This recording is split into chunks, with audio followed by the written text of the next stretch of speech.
Interconexão Brasil. Oferecimento: Sindicato dos Professores da UFMG.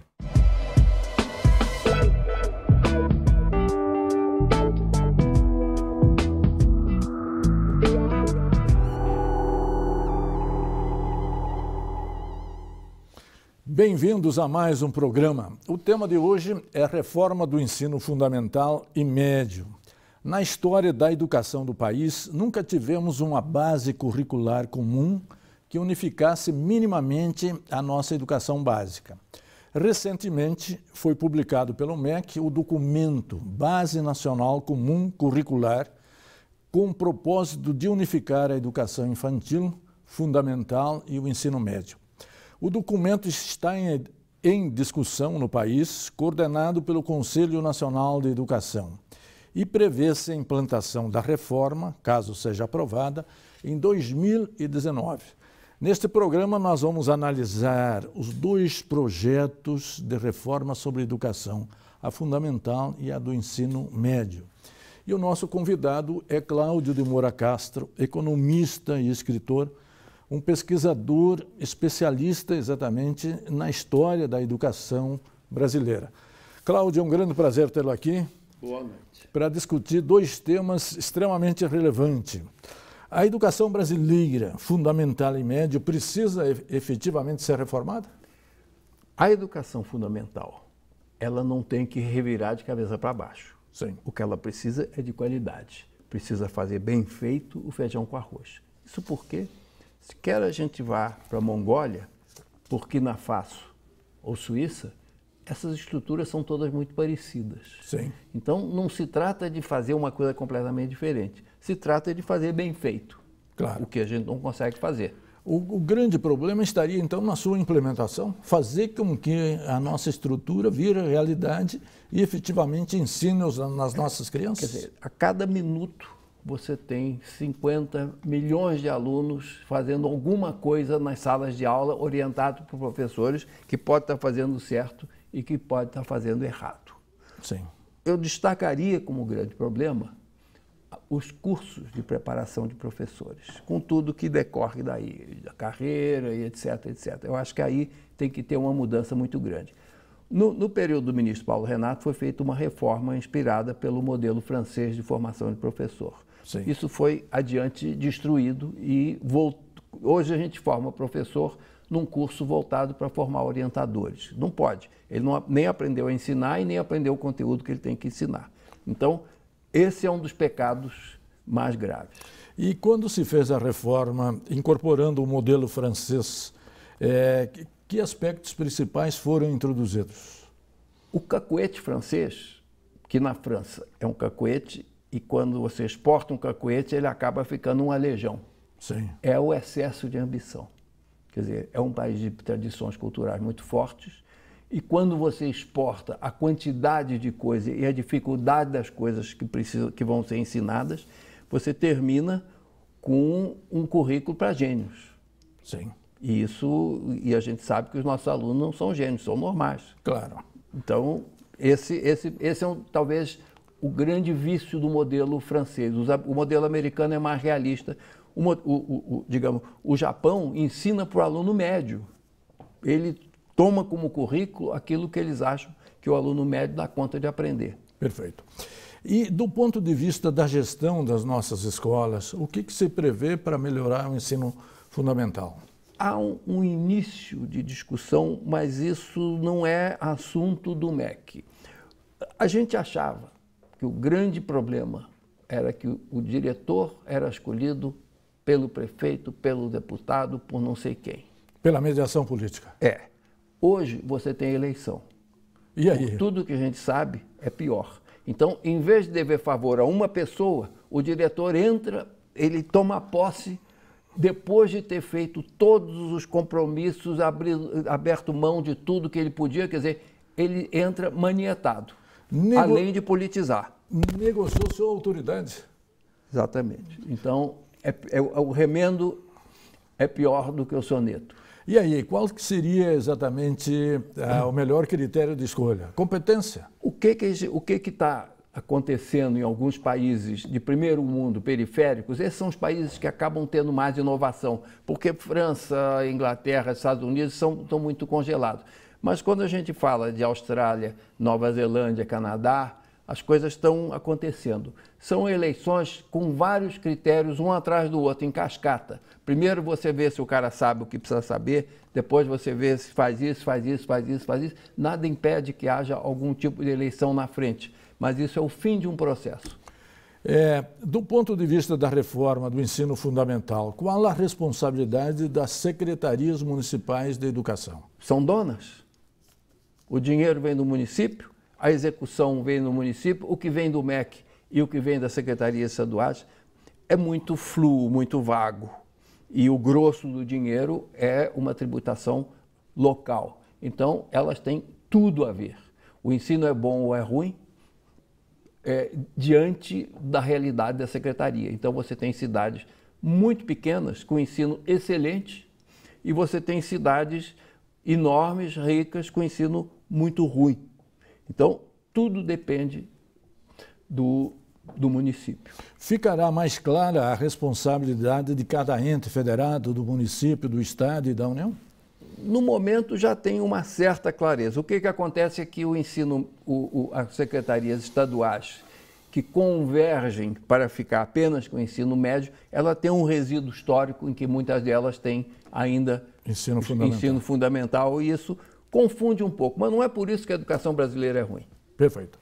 No segundo bloco, nós vamos trabalhar exatamente com a reforma do ensino médio. Um instante só, voltaremos já.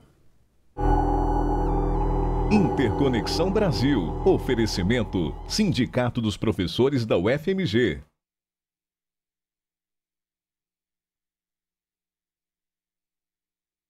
Interconexão Brasil. Oferecimento: Sindicato dos Professores da UFMG.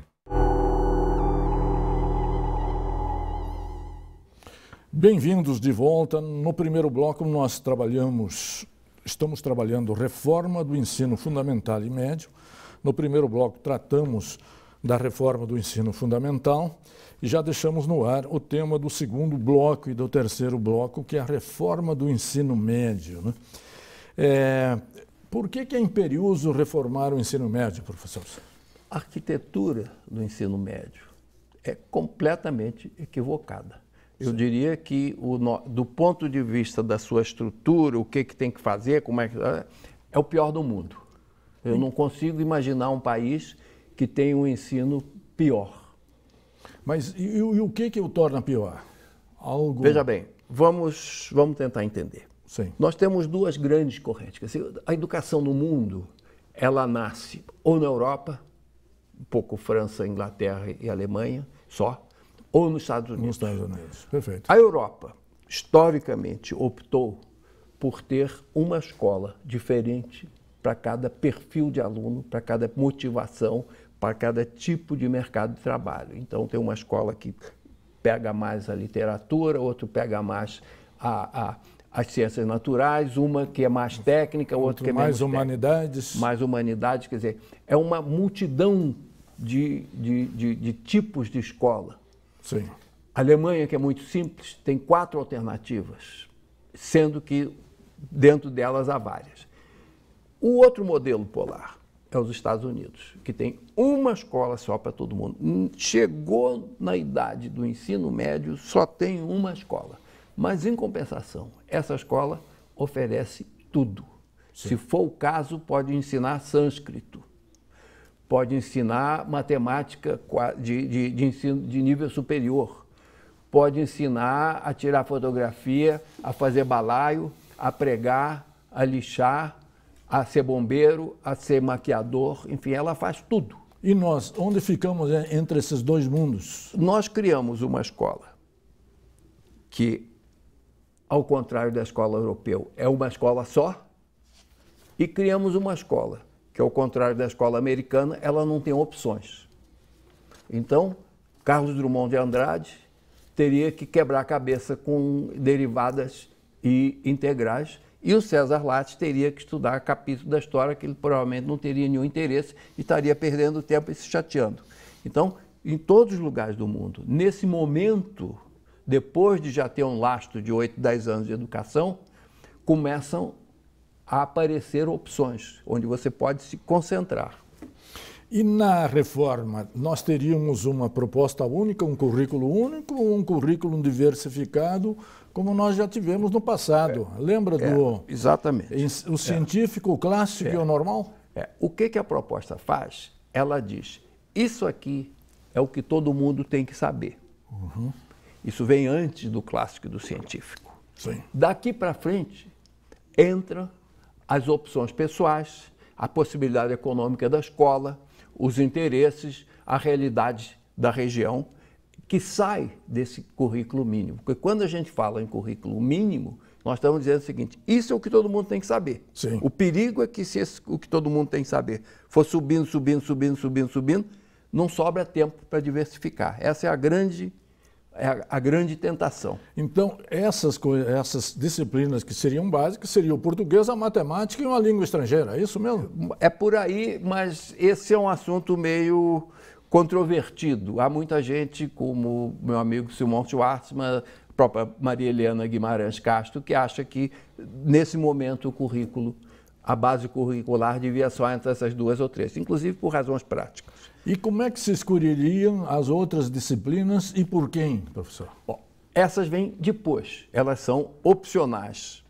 Mas opcionais abre uma caixa de Pandora gigantesca, porque a gente não sabe se vai ser um opcional determinado pelo MEC, determinado pelo Estado, determinado pelo município, determinado pela escola ou determinado pelo aluno.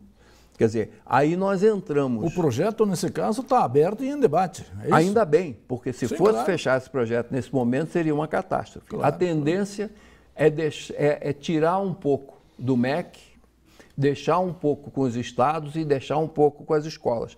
Entre outras coisas, para viabilizar politicamente o projeto. Porque senão todo mundo vai brigar com todo mundo. Perfeito. Como a reforma contempla o ensino diurno e o noturno? Ela é razoavelmente omissa nisso, ela não entra diretamente. É um pouco a pressuposição de que o noturno acaba sozinho, que não acaba, ainda está aí por muitos anos. Mas não precisa de estar na reforma. É outra briga, outra atrapalhada. É preferível enxugar mais a reforma e resolver isso por outra porta, que nem precisa de lei. Isso é portaria de ministro. Esse novo projeto de reforma do ensino médio, que é bem diferente daqueles 2 modelos, americano e europeu, em que países ele se inspira? Ele não é tão diferente. Não é? Ele não é tão diferente. Ele é um pouco mais parecido com o americano, no sentido das básicas, de que você tem uma escola só, quer dizer, você não cria uma escola completamente diferente, como você tem na Alemanha, na França, etc. E dentro dessa escola você cria uma certa diversificação, mas é uma diversificação estruturada, porque o que acontece nos Estados Unidos é que uma escola grande oferece 200 disciplinas e você tem só uma meia dúzia que você é obrigado a fazer, o resto você escolhe. É meio caótico, ninguém defende com muito fervor esse aspecto do sistema americano, é um aspecto ruim, é um excesso de liberdade, cria uma falta de estrutura e cria um sistema no qual os malandros conseguem se formar porque vão escolhendo só coisa fácil. Perfeito. No terceiro bloco, nós vamos trabalhar quais têm sido as reações principais com relação a esse modelo de reforma do ensino médio proposto pelo MEC. Um instante só, voltaremos já. Interconexão Brasil. Oferecimento: Sindicato dos Professores da UFMG.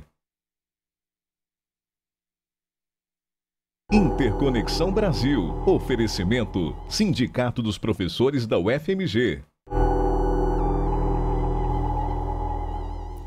Bem-vindos de volta. Nós estamos trabalhando a reforma do ensino fundamental e médio. O primeiro bloco foi dedicado ao ensino fundamental. O segundo, nós já introduzimos o ensino médio. E já deixamos aqui para o terceiro bloco um pouco as reações e as críticas a essa proposta de reforma do governo. Quais as principais críticas, professor? São críticas. Uma sobre a forma, quer dizer, por que uma medida provisória? São críticas genéricas sobre vai aumentar a desigualdade, ou quem sabe aumenta a desigualdade. E são críticas no varejinho de como e onde cada professor de cada disciplina ou cada escola vai ser ajudado ou atrapalhado. Do ponto de vista da escolha, em vez de ser projeto-lei, medida provisória, Bom, como justificar a opção do governo?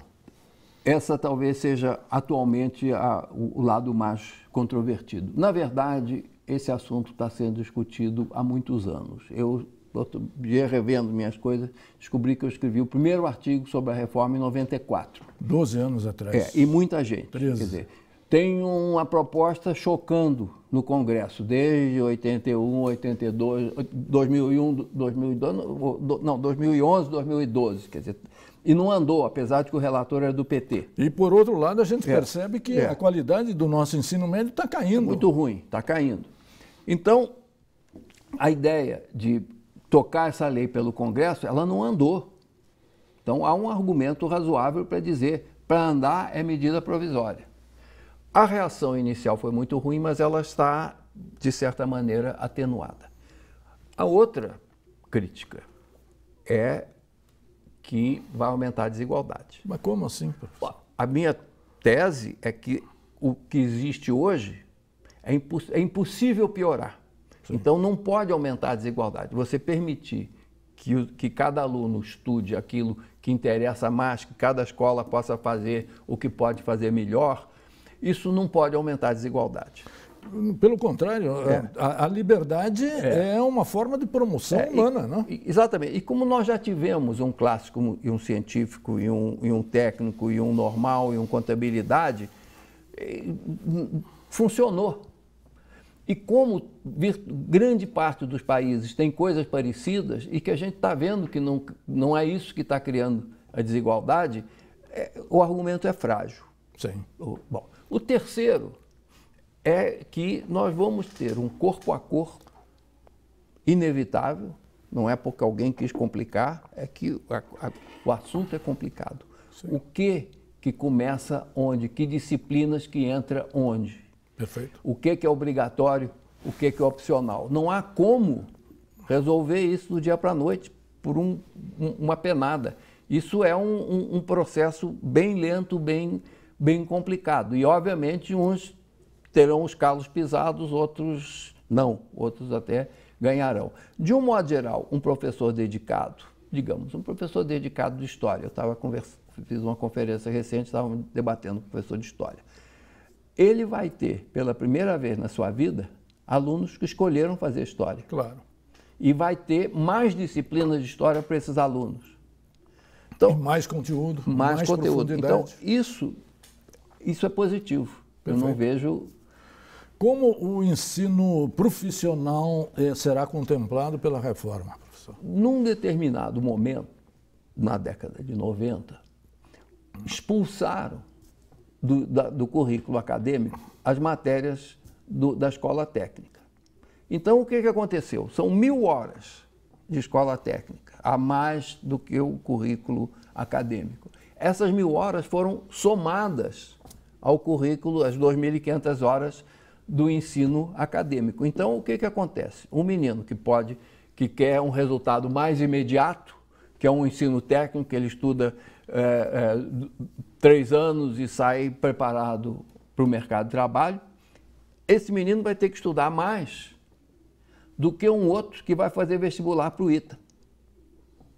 Ele tem 1000 horas a mais de aula, quer dizer, é uma inversão. Quer dizer, quem está com pressa é penalizado com 1000 horas a mais. Perfeito. Quando se fala que quer se tornar o ensino menos teórico e mais prático, seria num sentido profissionalizante ou em qual sentido? Não necessariamente. Prático e profissionalizante são duas coisas diferentes. O profissionalizante, ele vacina mais contra a ausência de práticas. O profissionalizante, há já uma expectativa de que haverá prática. Para o mercado. Para o mercado. Quer dizer, você pratica aquilo que você aprende. O ensino acadêmico, ele se refugia numa torre de marfim, onde você aprende a teoria e você nunca vai no mundo real para aplicar essa teoria. De brincadeira, como exercício, etc, etc, etc. Mas você não exercita a teoria. Quer dizer, a teoria aqui, a prática está sendo falada não de lixar e pregar, mas a prática é o lado da teoria onde ela se rebate sobre o mundo real. E é rebatendo a teoria sobre o mundo real que a gente realmente entende a teoria em profundidade. Perfeito. Com relação ao uso de tecnologia, o que a reforma prevê? Felizmente, ela não prevê nada.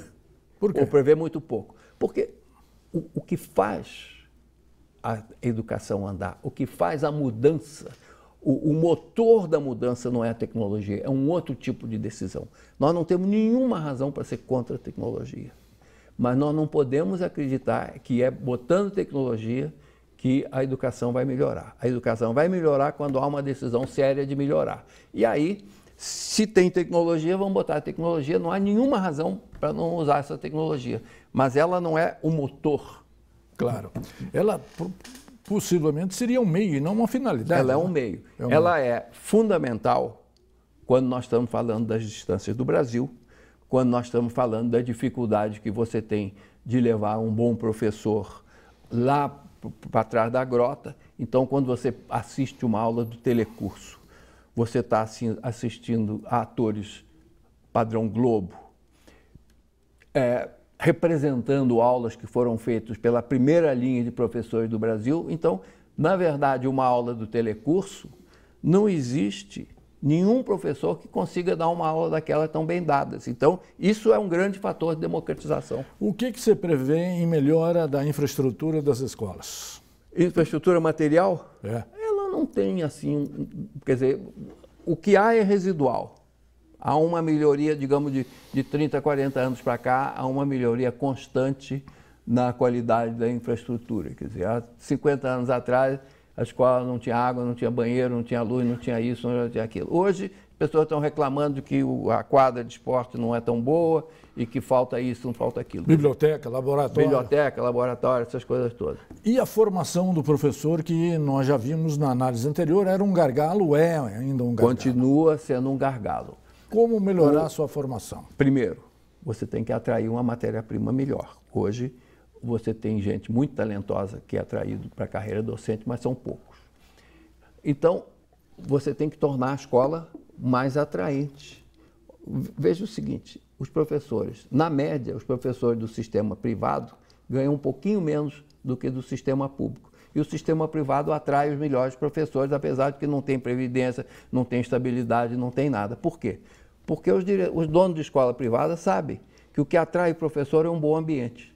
Então, nós temos um ambiente tóxico numa fração muito grande das escolas. Então, isso é o principal fator. Inclusive, a falta de autoridade do professor. Não é que ninguém dê a ele autoridade, é que ele se sente constrangido de exercer a sua autoridade. É um pouco rescaldo de Paris 68, onde você dizia que é proibido proibir. Então, os professores brasileiros sofrem a mesma síndrome dos professores franceses, que passaram a se sentir desconfortáveis com a ideia de que eles é que mandam. Que tem que exercer a própria autoridade. E que tem que exercer a autoridade. E com relação à formação do professor nas nossas escolas? É muito fraca, porque você tem um círculo vicioso. Os alunos que são de origem modesta, eles não podem pagar uma boa escola. As universidades públicas têm curso de formação de professores ínfimos. Apertam, forma 3 alunos, 3 professores no fim do ano. É o que acontece com as grandes universidades. Curso de matemática e de física, você conta nos dedos da mão quem forma. Quem forma. E aí termina no privado. Aí reclama do privado. Perfeito. Professor, nós estamos no finalzinho do programa e nós vivemos uma crise também sem precedentes. O Brasil é maior do que suas crises? O Brasil tem uma vocação para dar certo, que os atrapalhadores não são capazes de impedir. 2 para frente, 1 para trás, 2 para frente, 1 para trás. É inexplicável como que o Brasil conseguiu chegar onde chegou. A gente tem que lembrar o seguinte, entre 1880 Em 1980, nenhum país no mundo cresceu tanto quanto o Brasil em termos absolutos. Perfeito. Esse é o nosso caminho, né, professor? É a nossa sina. A nossa sina. Queria agradecer muito a sua presença, seus esclarecimentos. Trouxemos a você, telespectador, digamos, uma questão vital que é a educação, sem a qual nós não vamos para frente. E com essa vocação de crescer, a educação será exatamente a nossa potência para melhorar, retomar o crescimento e o nosso desenvolvimento. E a você, telespectador, que sempre nos acompanha e nos prestigia, muito obrigado pela sua audiência e até a semana que vem.